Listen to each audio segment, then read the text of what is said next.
this is Hebrew. This is the original from the Old Testament, and this is awesome. This gets me really excited. See, you see here, right here, there's a Tav, there's a Vav, there's a Resh, and there's a Hey. So every 50 Hebrew letters in Genesis chapter 1 spells Torah. That's amazing. And you know what? It does that again in the book of Exodus in chapter 1. I don't know if I highlighted it. Let's see if I did. I did. Okay, awesome. So Tav, Vav, Resh, Hey, Torah. That's the Old Testament, right? That's the Pentateuch is what Moses read, the first 5 books of the Bible. So that's also coded.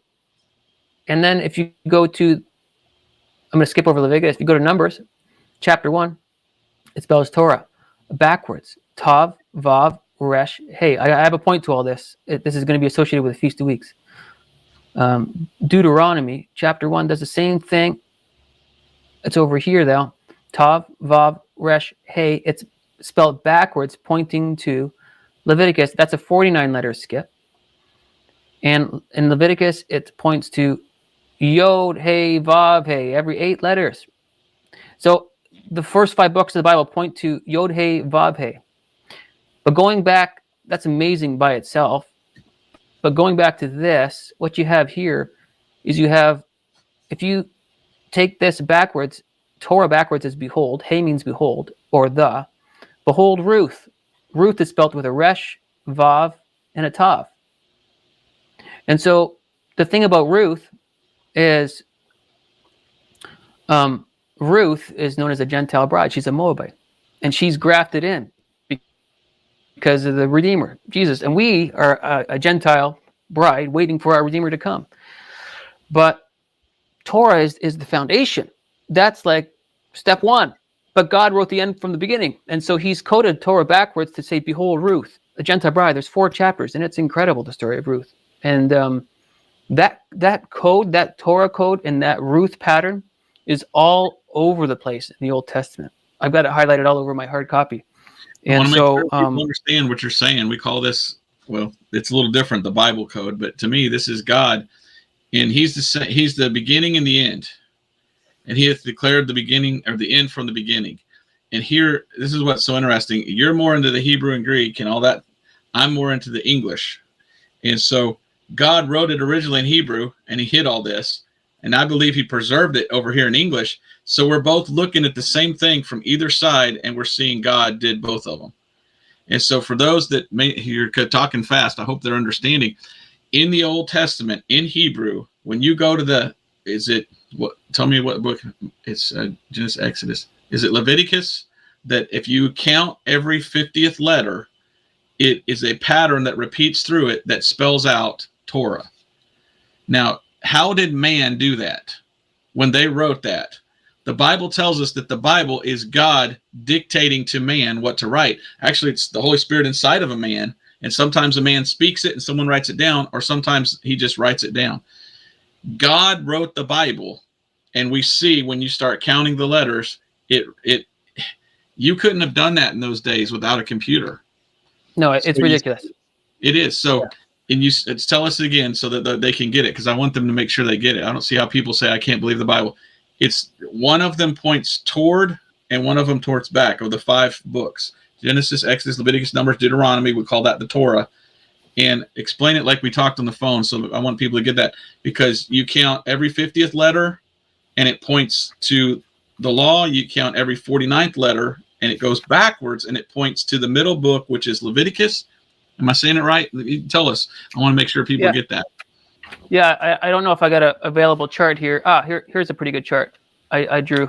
Because this is probably the most fascinating thing of this whole video. It's just this is incredible. This is what got me excited. And before I say this, I'm going to explain it again. Before I say this, the Feast of Weeks, you count 49 days. And then on the 50th day, it's the Feast of Weeks. Okay? So I'm going to say that again. You count 49 days, in other words, 7 weeks. And then on the 50th day, it's the Feast of Weeks. It's the big day. It's the one big day.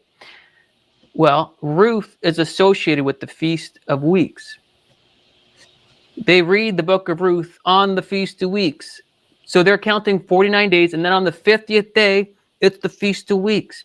Well, in the Bible, now that you know that, and it's associated with the Feast of Weeks, and I'm going to show you, I'll make my screen kind of big here, I guess, so they can see this better. Is that all right? Sure. Yeah, go ahead. So this is Yod-Heh-Vav-Heh, and then over here we've got Taurus. This is Tav, Vav, Resh, Hey.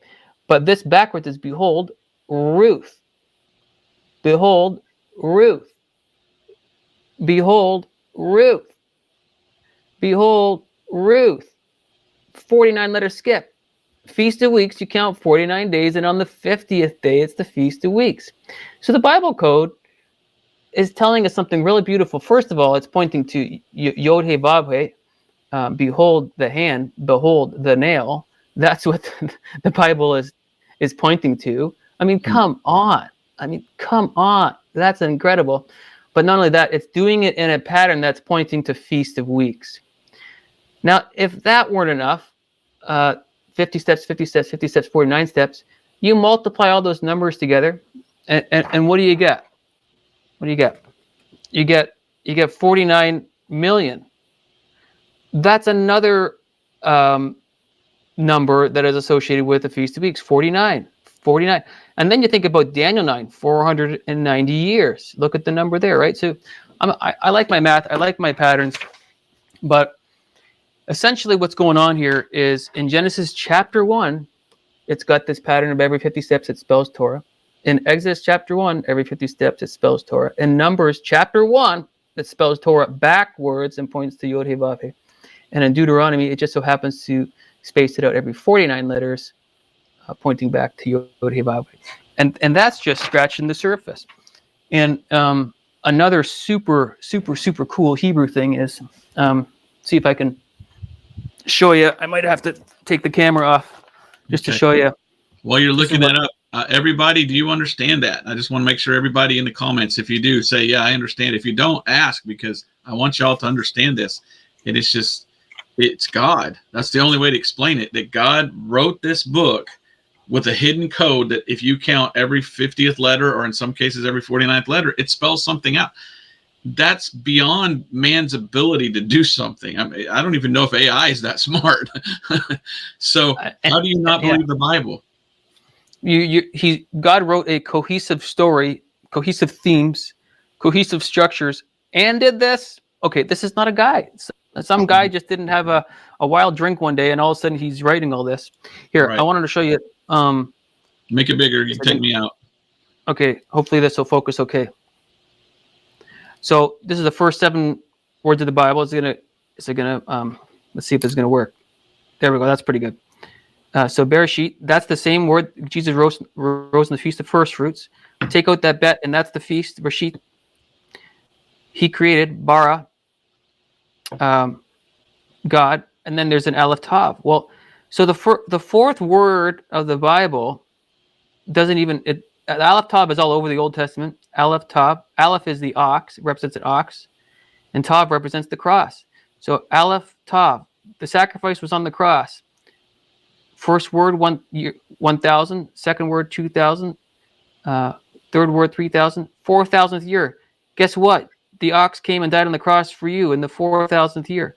5,000th year. 6,000th year. At the end of the 6,000th year, we're expecting the Aleph Tav to come back, the Alpha and the Omega to come back. The Aleph is the first letter of Hebrew, and the Tav is the last letter of Hebrew.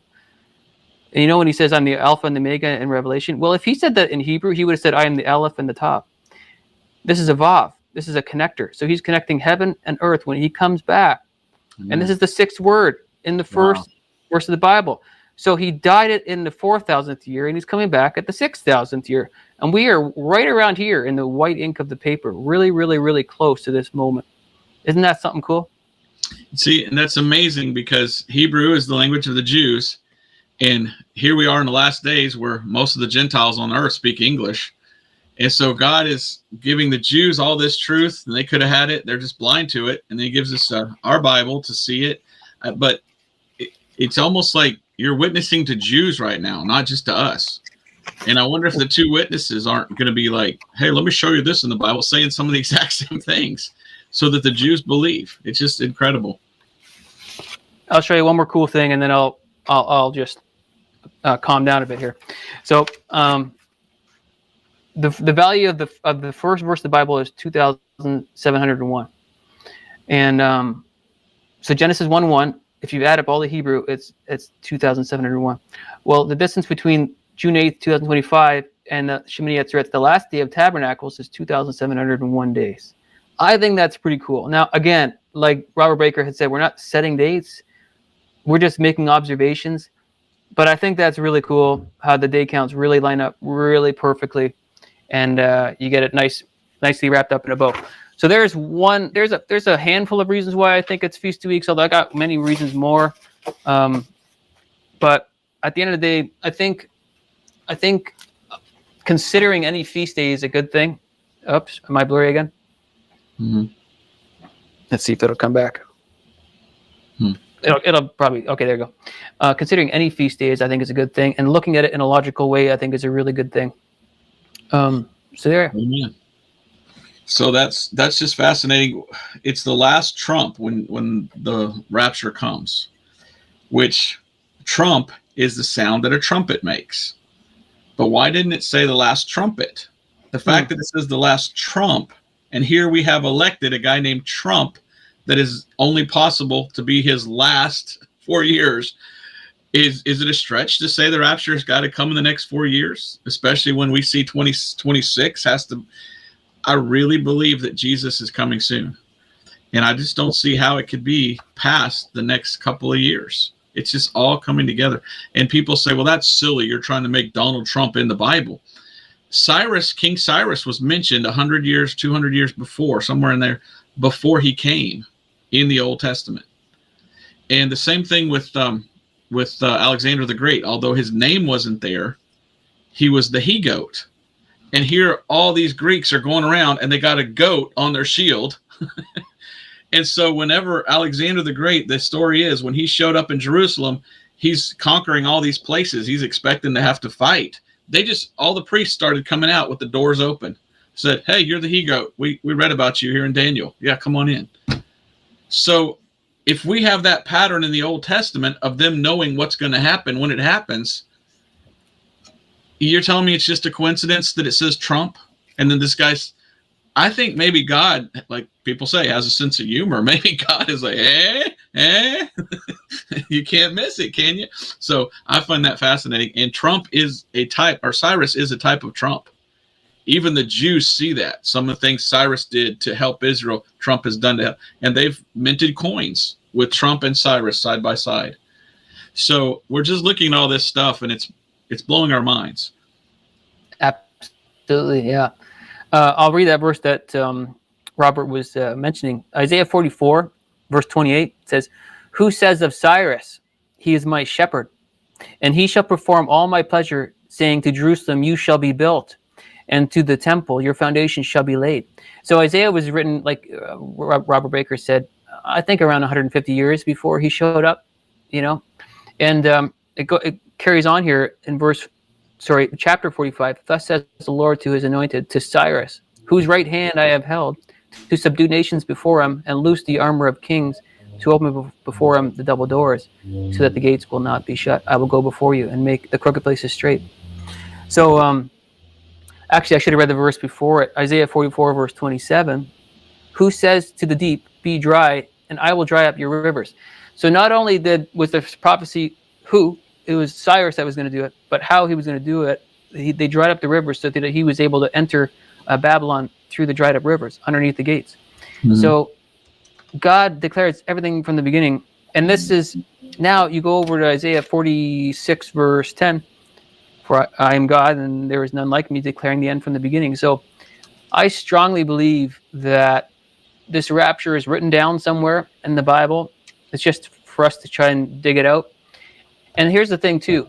When you have like a special anniversary date, like, a wedding, oh, yeah, we've been married for such and such years, or, 10 years ago, I got this special moment. You kind of celebrate something on the same day, right? And, it's been 25 years since this. It's been 50 years since that. We naturally do that. So when we're in eternity, God could obviously pull the trigger and rapture us whenever he feels like it, because he's God and we have no say in this. But you know, he's going to want us to remember. God is a God of remembrance. He wants us to remember. He gave us this Bible so that we could remember things. There's so many things that he's given to us. He just simply wants us to remember what he's done for us. And when we're in eternity, what better way to help us remember when the rapture was if it's on one of the most significant feast days of the Lord? And remember, the Feast of Weeks is a one-day event. It's just one day. Tabernacles is a 7-day thing. Unleavened bread is a 7-day thing. But Feast of Weeks is one. Bam. One. You got one day. One big hoopla. And then it's a party. So you never know. Mhm.